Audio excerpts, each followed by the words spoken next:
Hi there, I'm Drew, And I'm Caleb, and this is Post Apologist.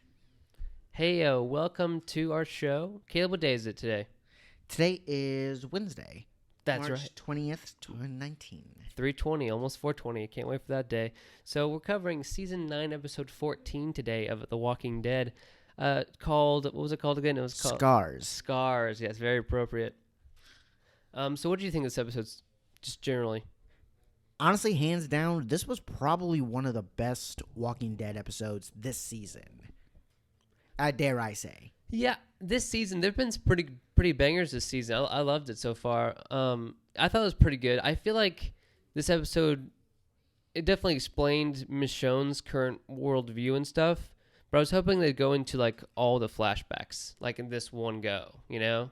I feel like they're going to do that gradually. Yeah. But think about it. If they just throw it all at you at once, there's really nothing left to make you question. And I guess it has been kind of focused on Michonne in the flashbacks because the flashbacks have been like, or they've been talking about what happened in the past, where, I guess sometime after Rick's disappearance. Yeah, but just in the last few episodes, like in the mid-season premiere, Michonne's like, oh yeah, they don't like me because of what I did. I thought it was gonna be like some grand thing that happened between all three communities, which is why they all split up. But in this episode, they just delved into why Michonne is so closed off to newcomers and stuff. You know, they didn't do flashbacks of like why the Kingdom and Hilltop and the Alexandria isn't all together. You know, so I was kind of disappointed that they didn't go into all that. But I'm sure they will, or maybe because we'll get into it. But yeah, I really liked it genuinely.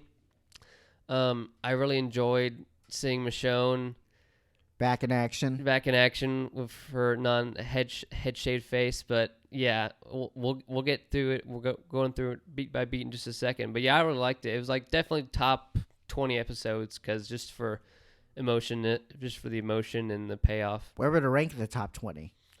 I don't know. Maybe not. There've been a lot of episodes. There've been a lot of good ones, a lot of bad ones. But I'd say maybe 19 in the top 20. I don't know. There's been a lot of episodes. Curious, what's number one? My favorite episode of The Walking Dead. Which one? Lori dying. Oh wow. Is it weird that that's my favorite? No, it was the one before when they took the prison. Yeah, Seed. Yeah, I think. the ability. Yeah, Seed. That's my number. That one was really, really good. Because it was just such a cleanser after a season 2 of them being like, oh, get off my farm. Where's Sophia? But Shane's gone. Yeah, he went to go punish some people in another show. He didn't, which has already been canceled. So good for him. Oh, but God. He did some good things. So that's nice. God damn you, Disney. Oh, come on. They own everything. We cannot trash Disney. We'll get killed immediately. I mean, think about it. They're going to imagine they try to make a Disney show about the Punisher. That they call him the Funisher. Yeah, they got to make it kid friendly. And it's weird because Marvel also owns Deadpool now, and I think I saw a news thing on IGN, which is never wrong, of course, that Deadpool will have full R-rated movies for Disney. Oh my God! I mean, Disney isn't all just for kids. I don't know. They have Tomorrowland at Disney World. They have beer there. I don't know. I guess it's been for kids, but I mean, it's funny you mentioned that. I actually watched the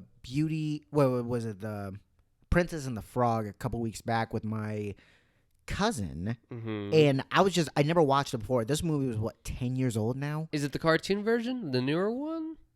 I did not know there was a newer one. Princess and the Frog with the only black princess. Yeah, it was cartoon. It wasn't like live action or anything, right? No, it was cartoon. Oh, okay, yeah. But it was amazing how much they were just so. It's amazing how many of the old Disney shows, when you think about it now, they were just so into all the demons and the voodoo and the spirits. Yeah. They can't do this now, kind of, you know. God. Because it's kind of weird how it's like Princess and the Frog. This is a Walking Dead podcast, by the way. But going back into the Princess and the Frog, it came out maybe 5 years ago. I don't think it was that old. 2009 it came. 2009.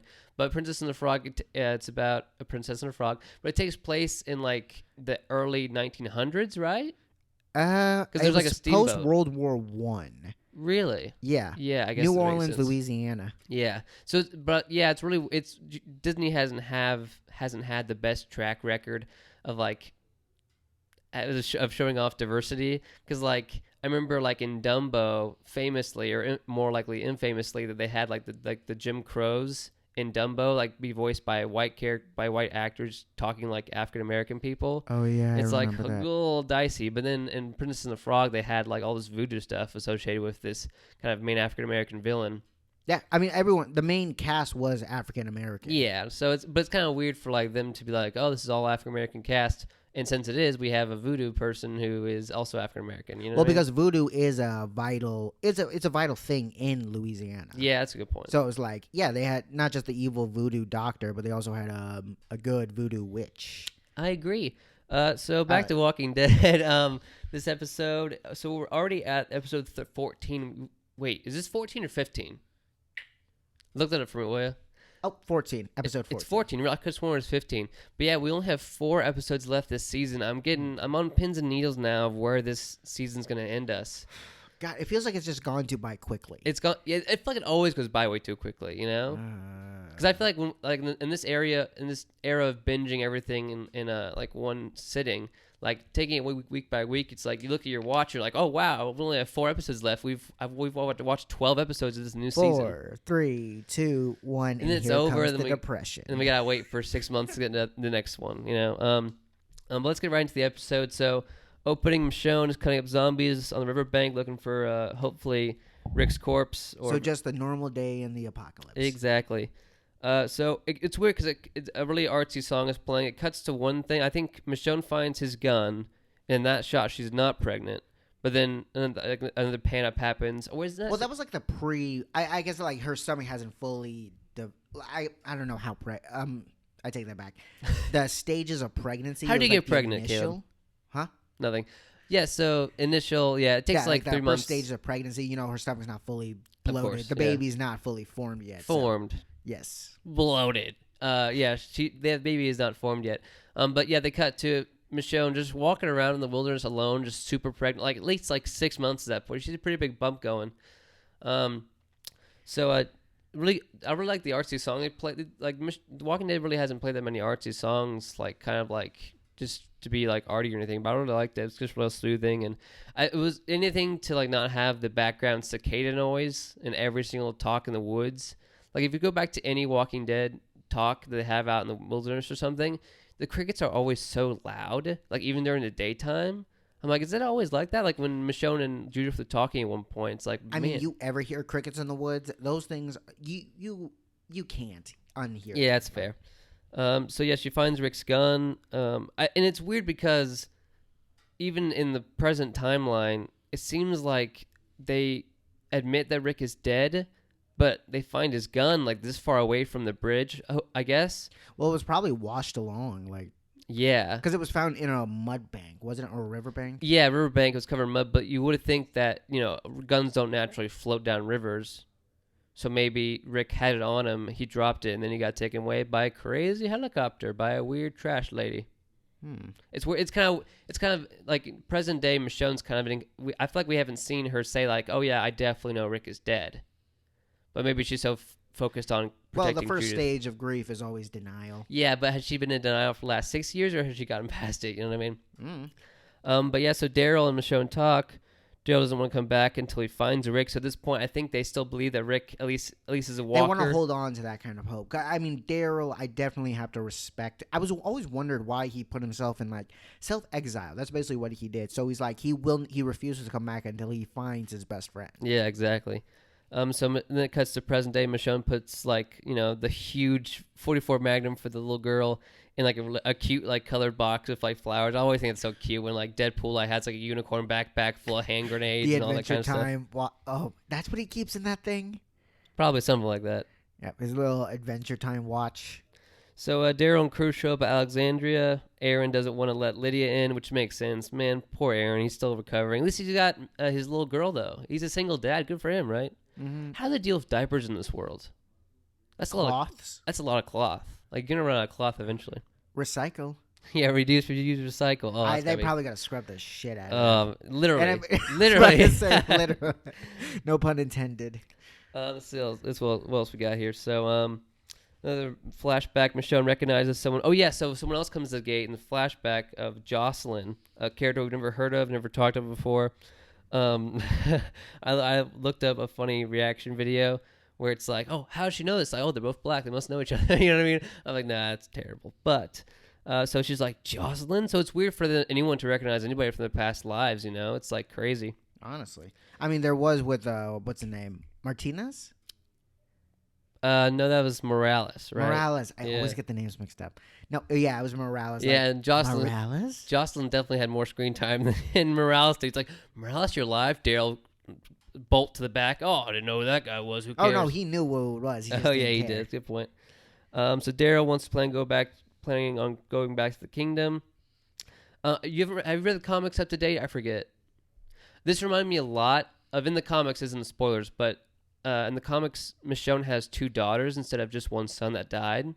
And her twin daughters, she like later in the comics, like really, really late in the comics, she finds Elodie, one of her daughters, like at a location I won't spoil. And she's like, whoa, Elodie, it was crazy, but it kind of reminded me of that. So Jocelyn shows up. So it's really weird because Michonne, so Jocelyn like is freaking out at the medical station, saying she needs to go back for her kids because she just shows up with like a few kids on her, but then she shows up with the rest of them. Because Michonne, why is Michonne in this scenario going in the search party after Jocelyn's kids? Well, I guess Michonne, for one thing, Jocelyn was apparently her friend. At the time, she thought she was her friend, so she figured, I'll help you out. And then, I don't think Michonne is the kind who would abandon children. Yeah, but okay, so yeah, so they go after Jocelyn's kids, but why did Michonne, like, Michonne's super pregnant. She should not be going outside the walls at all. Like, she's 6 months at least. Like, I know you're not using your she's not like belly bumping zombies, but still. Oh, God. I mean, I'm not gonna question, but like, it's not like she was like she was walking around like her pregnancy was not an issue for her. But I feel like, I mean, at least she didn't go after really like Jocelyn's kids alone. That's actually a really good question. Yeah, but like their feet hurt. People who are pregnant feet hurt. I hear. I mean, neither of us are never gonna know the miracle of childbirth. They kick my Oh God! Sorry, I was starting. When my mom's friend was pregnant, she said when she said when the baby ever kicks, they think you feel good. She said it doesn't. Yeah. And honestly, it feels like someone pricking you from the inside. If you like sneeze, sometimes you pee a little bit, or like weird stuff. I don't know. That's something I got from the middle of a TV show. But yeah, so when the little girl like crawled away in the duck and like the vents or whatever to like get to the door. I literally thought for a second, I'm like, did that little girl just leave to let them all be ambushed? You know what I mean? Where like, get your friends out of the way, then destroy your enemies in the corridor. I was literally scared for a second. Yeah, but Michonne finds them all. Were you scared for a second there for like a slaughter ambush? Because like this is a flashback to something bad is definitely going to happen. Yeah, because if Jocelyn isn't in the present, it doesn't end well. Yeah. I was honestly concerned, but considering what was happening next, it slipped my mind right afterwards. Okay, gotcha. So they find the rest of Jocelyn's kids. Cuts to modern day. Henry gets patched up by Sadiq, and like he complains it's gonna be like a huge scar, but like. Oh no, you noticed that too, right? When he said like, it looks ugly, and she's like, I think it looks nice. Yeah, or like what did she does she say it looks nice? It looks nice. Yeah. Hold on, wait.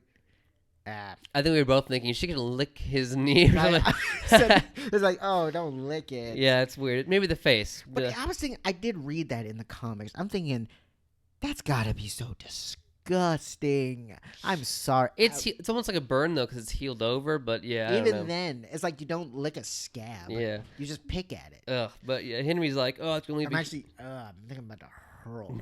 Like, But Henry says it's going to leave a huge scar. I mean, it's so tiny. I bet it won't. Plus, you should be lucky that knee wound won't cripple you for life. But it's like he got stabbed with like a 2x4 basically. But like it's like, oh, just a little like paper cut. Oh God. Yeah, but.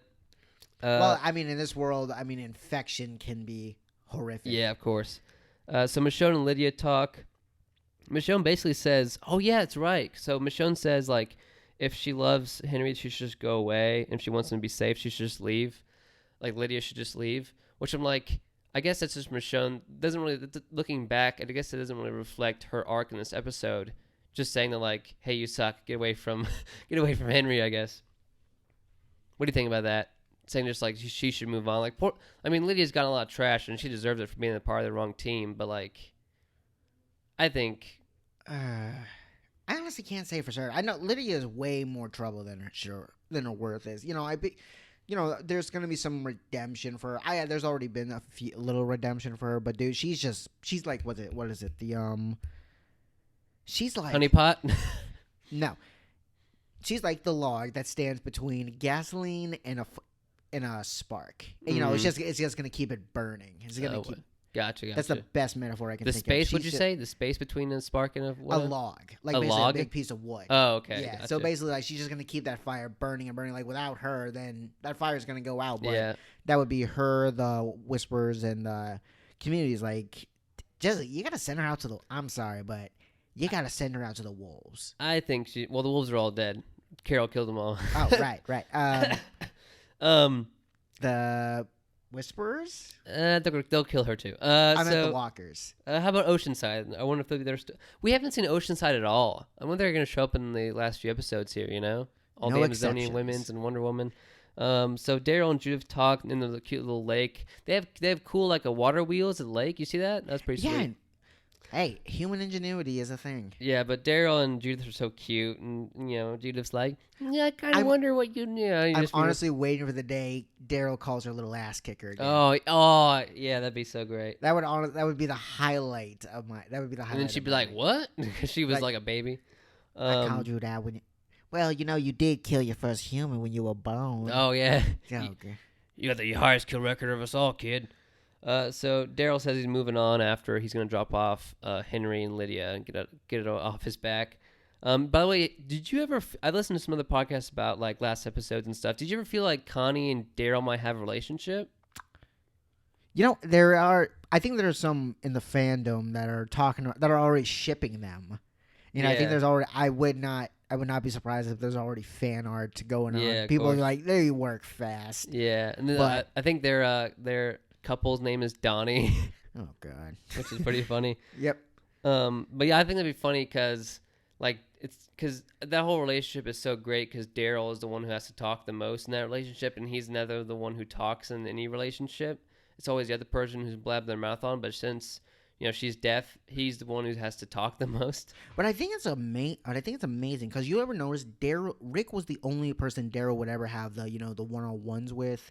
He would never really interact alone with many other characters. That's a good point. Michonne, I want to say Carl a few times. Yeah, but like even when like he was talking to Aaron like in season 5 or something, like Aaron would be like, the world we live in, huh? He'd be like, yeah, I guess so, because he's not a big talker. Yeah, I think it's nice that he's finally opening up to people. I don't know why, but I watched when he had to kill Merle, and I was like, I felt sad again. But I was thinking like, he deserves better. Yeah. They all do because they've all been through a lot. Of course, as this episode shows. But yeah, just looking back too, if they do by the end of this season, they do another 6-year time jump, and Judith's 16, and if Daryl and Connie had a few kids at that point, and he like knew full sign language, I wouldn't be upset. I don't know, maybe he deserves it. Oh, I definitely remember the people who shipped Carol and Daryl for like 9 seasons and didn't happen. Yeah, they were all. I think there were some riots. Yeah, like there was an outrage. Or Daryl and Connie have kids and they have puppies because of the dog found a mate. That'd be so cute. Oh, that's not gonna happen. People are gonna die soon. I'm so scared. But then I feel like he really needs to find a better name for his dog. I mean, what's weird? I was thinking, what if he just named him Merle? Oh my gosh, that'd be funny. Or he like named him like the governor, or like. Wow, that would really be sad if you had to watch him die. No. First, no one's safe in this show, not even kids. So. Or you mean animals? Animals, yeah, and kids. So flashback to the past. So in this part of the episode, like they got back the kids and they're all good basically. They're all around the fire. Sadiq's playing a game with them. They cut to Michonne and Jocelyn talking about how like Michonne might go out there for Rick pretty soon.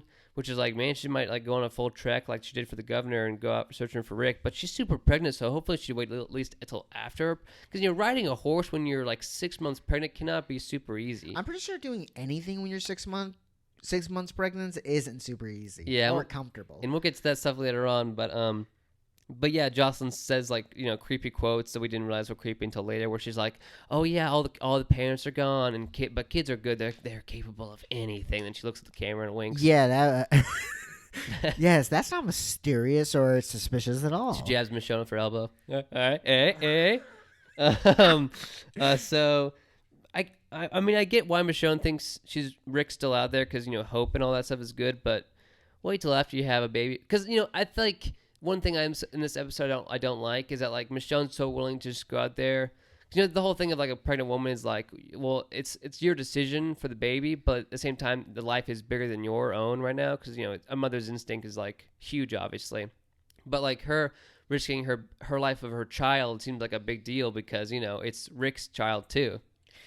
I mean, most definitely. I'm sure she's had to get an earful from everyone else who's saying like, Michonne, maybe you shouldn't go out and hunt walkers while there's another life inside you, because we're already our populations are already dwindling. Yeah, we literally need children.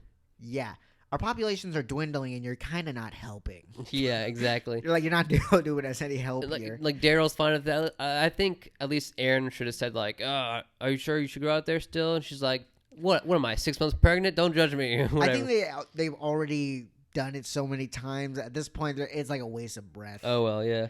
So Jocelyn basically raised most of these kids. So these kids are all like maybe the oldest, like maybe like 16 or something, but they're all like the average of like maybe the age of like 8. So does that mean like with the time jumps involved, they were all like 4 years old when this apocalypse started? Because shows she's been raising them like either all alone or at least with like some parents who might have died recently, Because like just think about time. Honestly, I think my answer, would probably once we get to you. Can you ask me that again once we get to later on in the episode? Gotcha. Sounds good. I'll mark that down with nothing.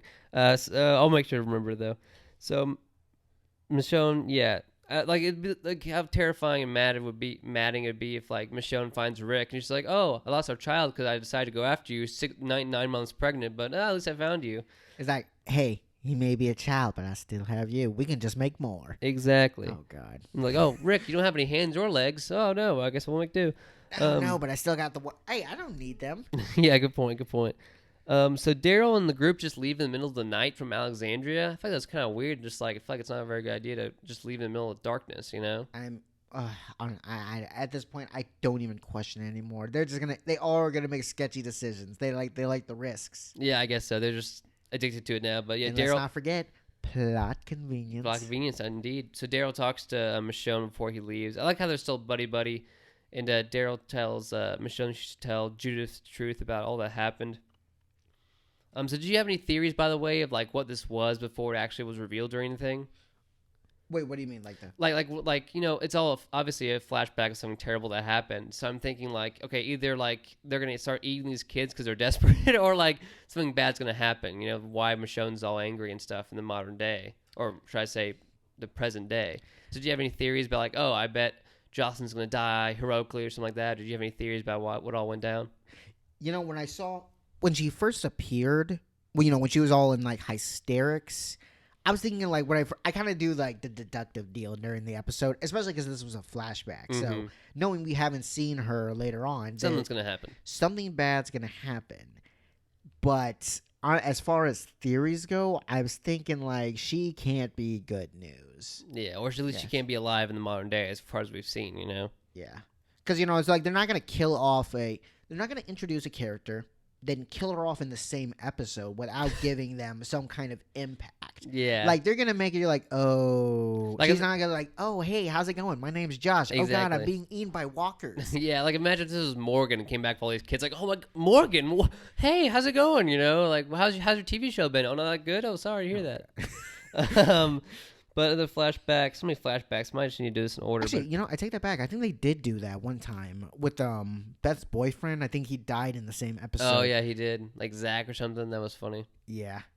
But wasn't that funny? But it was still kind of like, hey, I'm a red shirt new character. Hey guys, oh, I'm being eaten by a zombie off screen. Oh no. Oh God. So Michonne and all the parents, I think, because Aaron, that black guy who's actually Sneaker Martin Green's real husband in real life. Sneaker Martin Green is played Tabitha. What's her name? Not Tabitha. No, the person who was in the coffin when she attacked Negan as a zombie. Sasha. Really? Yeah. So apparently, there apparently was a sleepover at Jocelyn's house, and apparently it was so good everyone decided to leave because it was no good apparently. So yeah, they like the. I mean, I feel like it's pretty risky to just have Michonne let all the kids be in. I mean, I guess you trust your friend, but it's been a while. I'm surprised, like, looking at how like Rick treated Morgan in season 6 or something. You think like she'd be a little more cautious, but I guess it's weird because it's been 7 years since you've seen your friend from college, but still, I mean, I wouldn't trust my only daughter to. I don't know, but yeah. So they had a sleepover, and all the kids are gone. They find a corpse. They find a blood trail to the sewers. That's when I realized something wasn't right. The blood trail, or the the blood, gone? Well, I guess the body in the trailer. They stole the food. Oh my god! They did leave them a couple of stuff. A couple of cans. I think the canned Spam. We'll let you mostly starve. Yeah, we'll leave the nasty stuff because who eats Spam? Sardines and the. See, that's just insult to injury. Yeah, they also robbed the infirmary too. Man, I feel like when they have someone watch, I guess maybe that person they killed was the person watching. No. And the Talking Dead in memoriam, they said the lookout guy who didn't look out. Yeah. Yeah, poor guy. So yeah, Michonne's obviously shocked. Michonne's at at the dinner table. We haven't heard anything from RJ, or we've seen him play with Judith now. I've seen him a few times at this point. I guess his name's just RJ. Like, they don't call him like Rick Jr. or anything, but I mean, yeah.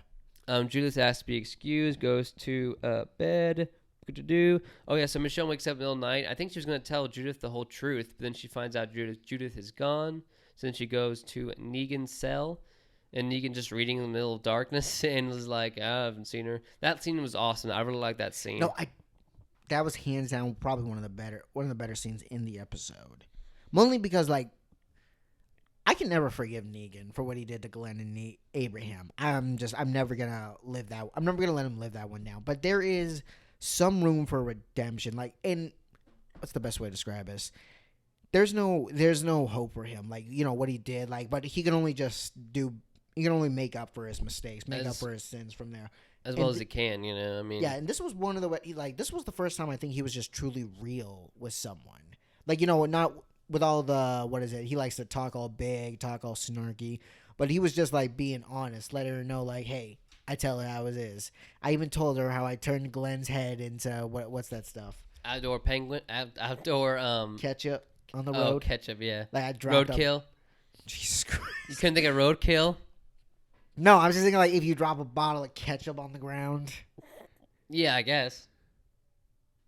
Okay, great. I mean, it's just all red and splotchy. Yeah, I gotcha. So it's weird because Michonne, Negan's apparently been told, he's a great line. But yeah, Negan's been telling her about the good old days of season 7 when everyone was really depressed and he was in charge. Carl's greatest hits. He killed. It's kind of weird to be like, oh, your brother was a great man. Mowed down about 17 of my guys. Killed a boy in Woodbury. He had an awesome eye hole. Yeah, it was pretty sweet. He killed your mother. That's gonna be some weird thing to tell you. What was my brother like? Oh, your brother was a little murderer. Had a weird eye hole. Had so many emotional issues. Yeah, I think I wrote down my notes in the wrong notebook here for just a second. But yeah, I think he says how Carl gunned down 17 of my men, how Rick ninja sliced my throat.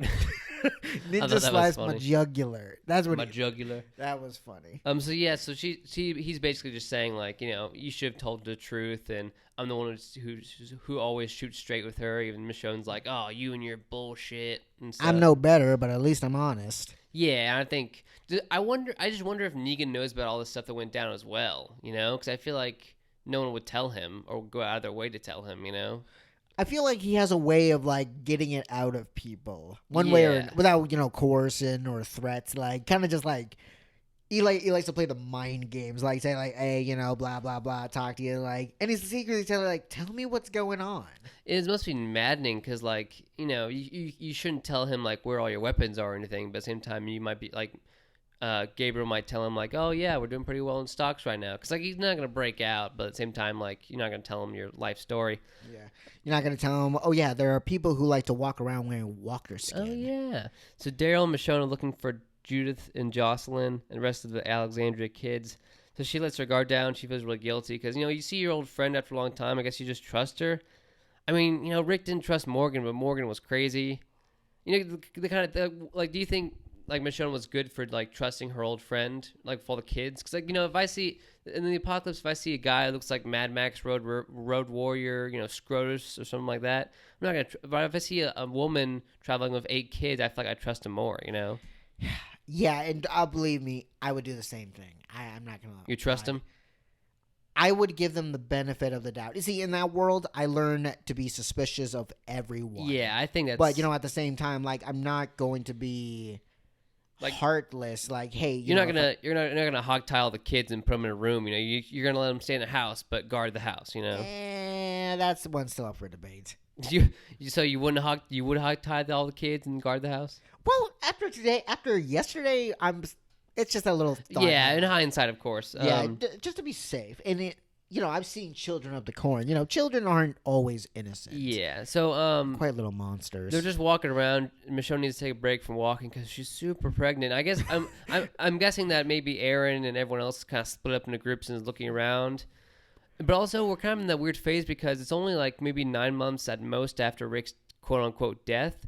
But still, no one has any guns at all. Like, Michonne doesn't have a pistol on her, at least, or Daryl doesn't have a backup pistol. Like, everyone's still... I mean, I guess maybe after Rick died, maybe all the bullets just went to dust or something, but maybe they expired. I don't know, Yeah, I can't say for certain. I think they're all going back to primitives, because it's like... Imagine how much work it's got to be making manufacturing bullets. Yeah, but like, Dwight... Eugene was able to make a lot of it. Yeah, but even then, the production, it has to go. Think about it. He makes 100 bullets, and they all go into one AK-47, and they're all gone. Just like that. Rick is shooting like a stormtrooper all over the place at saviors. They're gonna run out pretty quick. Yep. I guess it makes sense, but I feel like they should at least because the only thing we've seen this season of anyone having a gun is Judith shooting a bullet. Well, there was a Alpha in her shotgun, but she as far as we know, that's empty. But we know we know that Judith had at least one bullet. So I guess that may be the last bullet of the apocalypse, and there's none left. Well, there was one when she saved what's her name, Yumiko and her group. Oh, Magnus group. Group. Yeah, and then the other one she shot Negan off the motorcycle. Yeah. That was still awesome. So Michonne, Michonne feels so betrayed because she had known Jocelyn for years and years, and was around when Michonne's mom died apparently, which we didn't know anything about before. Well, Rick knew Shane for years and years, and look how that ended. Yeah, and she's like, man, I can't believe Jocelyn slept with Rick, and I'm pregnant with his baby. I mean, no, it's not exactly the same, but yeah, just trusting someone like that. That probably would have been a better story. Yeah, wait, That's a soap opera at that point. Hey, it needs a little drama. Yeah, exactly. So Michonne spots one of the kids named PJ, and it's so fun. It's so dumb and funny because Michonne's Michonne's doing a really fast waddle as fast as she can after this kid. That was hilarious. Like her belly's so big she can't even bend her knees that much, or she'll hit herself. And she's like, stop! Like a police officer, like stop. And the kid just wave around a machete as he runs. Like when they say kids don't run with scissors, that's what we mean.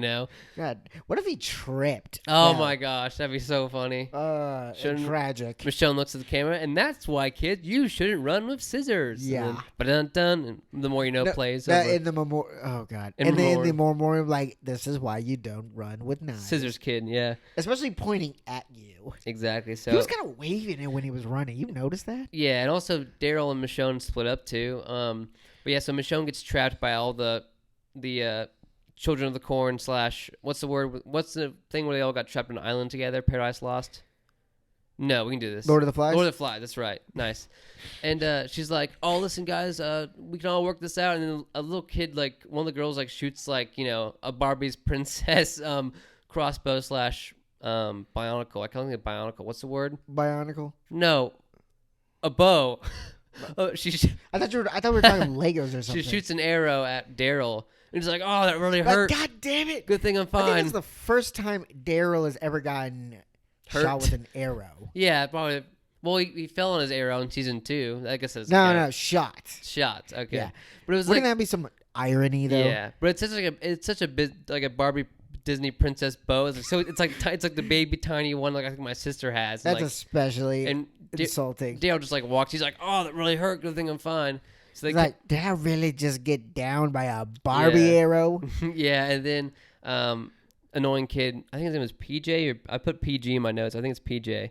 But he knocks out Michonne. They all wake up, tied up with their hands above themselves, like Hank dangling, almost like classic James Bond villain style.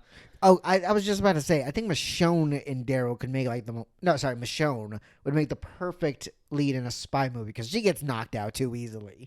Yeah, she gets very knocked out, and luckily, does it? No. But so PJ has the Cal Prodder thingy, and he burns Daryl in the back, and like like Daryl takes it like a champ, I guess, but then. Like, there is no such thing as taking that like a champ. I guess, but we didn't think about that about Glenn either. But I guess it happened. I mean, for God's sake, do you know what I don't know either. But can you just imagine the smell of burning human flesh? Oh yeah, and you gotta be still, or otherwise it's gonna be all like jaggedy X. Like okay, I'll be still. It's like almost like a tattoo, but worse. Good luck trying to do that. I mean, I once got my finger in the oven. And I was done for the day. Yeah, it sucks. But then little kid's like, the strong survive, and Jocelyn's like, I'm a robot. No, I'm looking at cult leader. And thrive, yeah. Then they brand Michonne, which, God, I'll talk about this in a moment here, but like the whole thing of like in TV, like, oh, you can show Michonne decapitating a man 5 days a week, but you show a pregnant woman getting like punched in the stomach, it makes you hurt a lot more, No, imagine if they branded her right on the stomach. Oh dear Lord, no. So she gets branded in the back, and you can like even if her mouth guard or whatever it's called, her like gag is on. She's just her going like staring at Jocelyn's face was so like. See, that's the guy's like, I am going to kill you for this. She's crazy because she says to Michonne like, oh yes, kids are capable of anything, huh? And she winks to the camera again. Yeah. Oh but, God. Yep. What a jerk. I mean, no, that's like the parallel. She's like the female Shane. Yeah, did she kill all the parents for these kids, or did she? She probably made the kids do it. Wow, that's crazy dark. Like she's Hannibal Lecter. If she made the kids kill their parents, I wish there would have been a line about that where she would have been like, "Oh yes, your parents were weak. That's why they died." Kind of alpha style to their Lydia, where she's like, "Oh yeah, your parents were weak. That's why they died." But it kind of would have been nice if she explained herself that way of like why all these parents are dead. Like maybe she went to a preschool day one of the apocalypse, like, what's great for the apocalypse kids? I'll raise them and they'll be murderers. And then we're going to raise their kids to be murderers. And then their kids' kids. And then we will refine the country of Canada, and we will make the most powerful nation of all time. Oh, my God. So then Daryl just breaks out, and like they don't explain how he broke out. They just cut to like him, like I guess we just assume he's a badass and just got out automatically. Like wasn't that weird? I actually had to go back because I was like, wait, did I miss something? They get out? Like, I was like, okay, Dale they just mysteriously got out, or whoever tied those ropes were shitty. Dale just stared at him, and he was like, "Oh, okay, sir," and it's like, okay, that's it. I'm done with this. Yeah, like, it was unties himself like, let's get out of here. Yeah, so I think they do they assume or like they show that Daryl killed someone to get out, or just he got out magically. He got out magically. I think so. I don't think he killed anybody that time to get out. See what else we got here. So, flash forward real quick. Michonne finds Judith Spike. It's so cute because it's like a cute little like 1980s tricycle or whatever. And when she's just popping off caps as she's biking down the street. Oh my God, so cute. Wow. Now I can picture that so clearly. It's crazy. Yeah. So Daryl escapes and Michonne is breathing so loud, and I guess no one's watching them or anything. I mean, come on, it's gotta hurt like hell. Like that's the only thing you can do. Yeah. So Michonne kid fight. Dude, I just hate this. Like a good episode, but like did Daryl and Michonne just split up? Like I feel like if Daryl was there, he'd be like, "Oh, I better protect Rick's only child." Yeah, along with my best friend Michonne. But yeah, it was pretty weird how they just split up automatically. Like.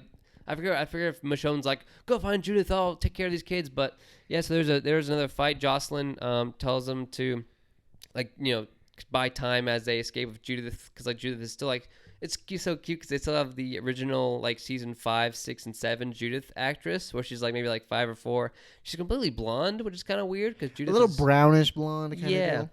so cute. They're like as they're running away from Michonne, she's like, "Okay, Judith, let's go this way." Ha ha ha! As like Michonne's yelling like, "Judith, yeah!" And then like, attract more walkers. 50 feet away.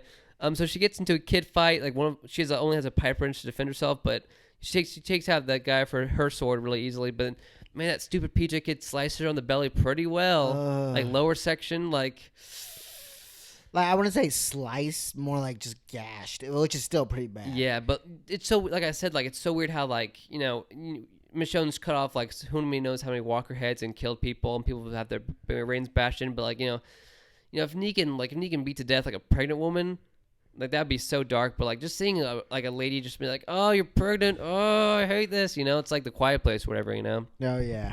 But yeah, she beats him off. The kids run away again. She's gonna do. Oh yeah, then she opens the door and Jocelyn has a 2x4 and just like haymakers her. God like, damn! I was like, oh, for God's sakes, get up. Oh no, did she fall on her back or her stomach? I think like her side. Cause I'm just thinking like. Okay, so that was. I think she did that to protect the. Oh, baby's basket or whatever they call it. Yeah. Yeah. But man, if you fall forwards on your belly as a pregnant woman, I think that baby might not make it because man, it just that whole stretch. Like it's cool. Or maybe born premature, which is just as dangerous. Yeah, it's cool. It's not cool, but it's cool that like she's also pregnant in this flashback because it makes it even more dangerous for her. So that way we can at least cringe as opposed to being stressed out, like being like, oh, is Michonne gonna die? Like she's not gonna die, but it's stressful because she still is pregnant. So Jocelyn's like, "Oh, I'm doing this for the kids," or whatever. The kids? What are you, Michael Jackson? Yeah. So Michonne gets her katana. I don't know why Jocelyn doesn't have like a machete and just cuts her head off immediately, but she stabs her in the leg, like straight through the leg. Like looks like almost through bone. Like the word. Come on, man. Plot convenience. Yeah. Then she shish kebabs Jocelyn. Oh. And then Michonne even offers to like have all the rest of the kids come home and. Man, they're like looking at her like, nah, but thanks for the offer. Like they probably had contingency plans for in case Jocelyn died, because there's kind of like that oldest teenager. Maybe he's like 16 or 17, probably like my age because he's kind of old looking. But yeah, like she offers him to come back, and the kid turns around immediately. He's like, "Kill our children, rest of you with me," and then he like Monty Python style run towards her with like an axe, like everyone attack at once, or this isn't gonna work. Like you guys all have like pint-sized like drawer knives, and she has like a 2.5 foot long machete. I'm not liking your odds here, but yeah. Also, it kind of cuts back forward to her finding Judith in a field, or like finding a lot of walkers in a field, and they don't show, but they imply slash show for the walkers. She cuts their heads off. That she kills all of those kids. Well, I know one got decapitated, one got their face split open. Yeah, because it was. I thought it was really cool. I thought it was really well done because, like, Walking Dead in season 4 when they killed Lizzie, or like when they mercy killed Mice and Men style for Carol and Lizzie or whatever.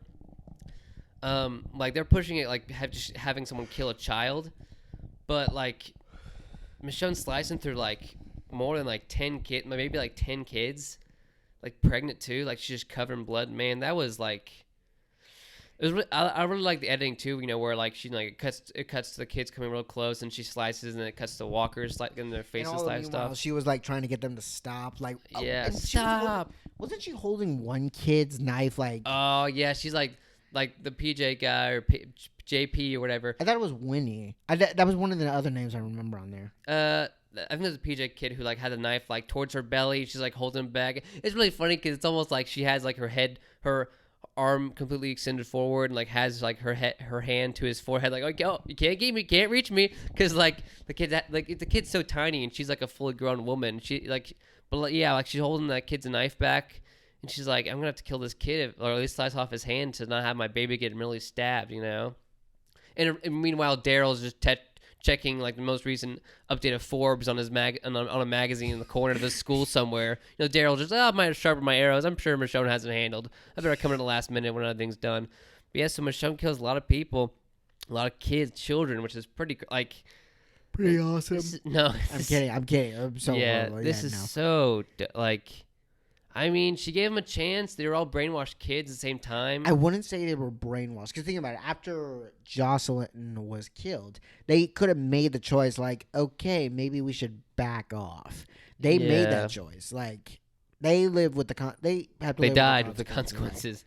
So luckily, it kills everybody. Makes we're all good. And then Daryl waltz in like, hey, what's going on? I just made it. Eating a chicken leg, like, oh, what's going on? Oh, wow, I guess I missed a lot. Like, Daryl didn't have to take any of this fall at all. Like, it was all Michonne. But yeah, Judith comes out of the trailer, which is pulled by horses. I think Winnie, the little girl, runs away. Yeah, I think, I have a serious question for you. Is Winnie alpha? You know, some people were talking about that. No. Okay. Definitely no. It's Winnie Lydia. It almost matches up time-wise.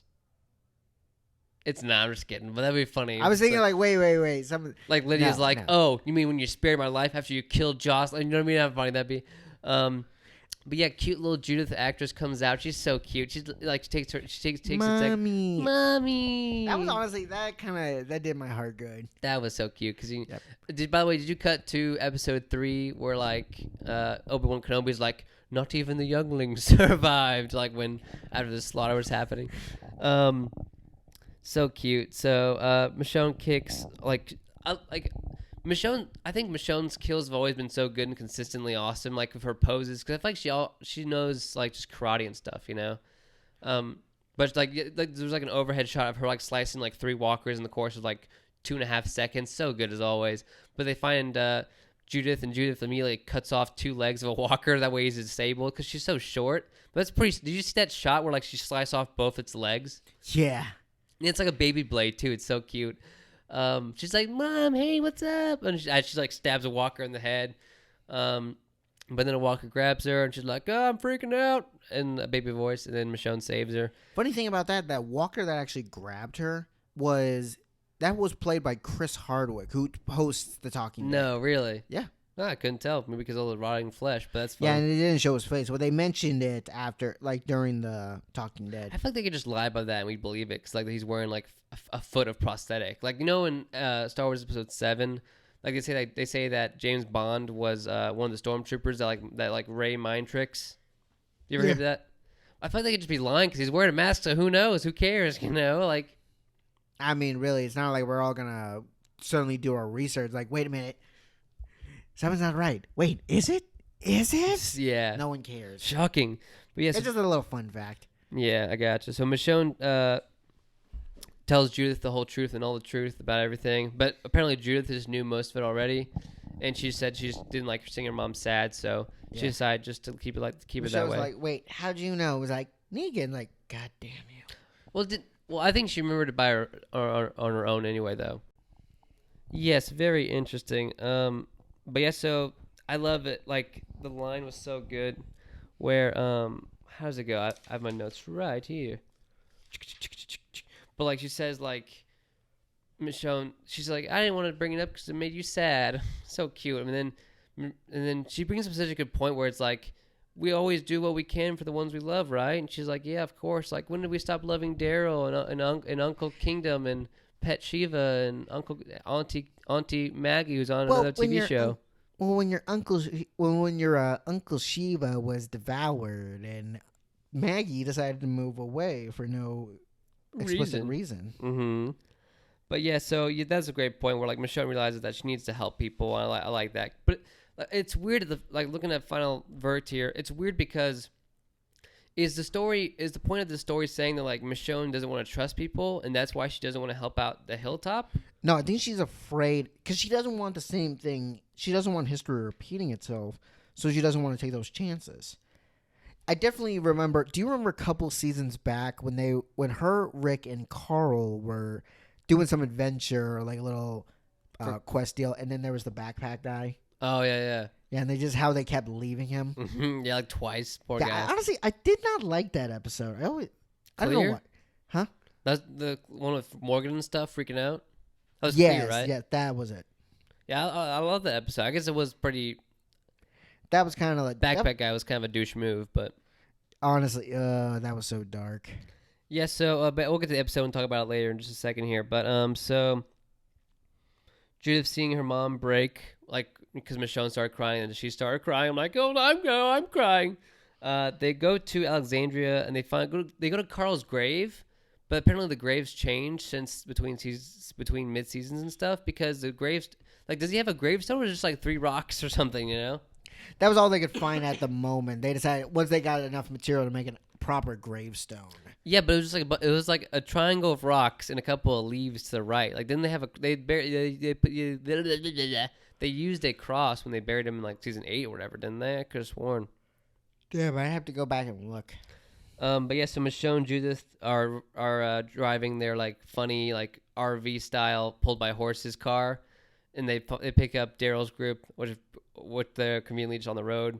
They're like, and Judith is like, "Hey, want to ride to Kingdom?" And then she takes them. And then they get on. Connie's smiling, and we're all smiling. And it's all good until the Whisperers show up to Kingdom, and a girl who looks like she has such a weird voice. She's like, "We must tell Alpha."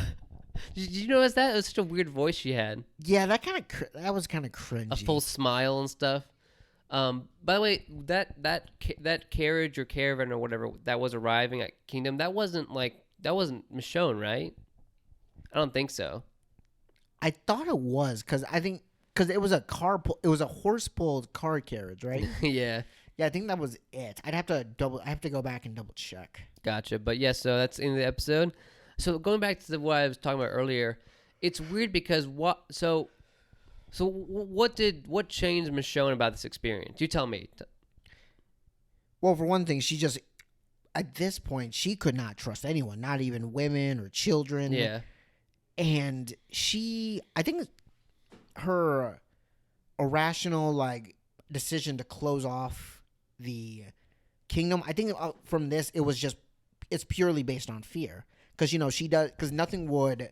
Because Judith and RJ are the only thing that she has left. Yeah, and obviously this traumatic reminder is a good reminder of all. Yeah, this she stuff. doesn't want. And think about it. The situation could have gone a lot worse. Yes. And then just say this: imagine if Judith was killed and then RJ couldn't be saved. Think about my goodness. Think about the kind of despair she would just find herself. Oh, and boy. Then, I would not blame her if she wanted to, at that point. Yeah. Because she'd rather take no chances. Yeah. So I guess that's more. My first kind of gut thing was like, oh, this experience taught her that she shouldn't trust strangers. But I think if that's the reasoning of why she doesn't want to help the Hilltop when it was in danger, is because she knows they're not strangers. But I guess you're right. Where like she doesn't want to risk it at all. Because I think it's different too. Because like when as compared to like when Carl was all grown up, like when Judith and RJ are still so young, I think I get it where she doesn't want to stick out her neck at all, So I think that kind of wraps up what we think about this episode. I really liked it.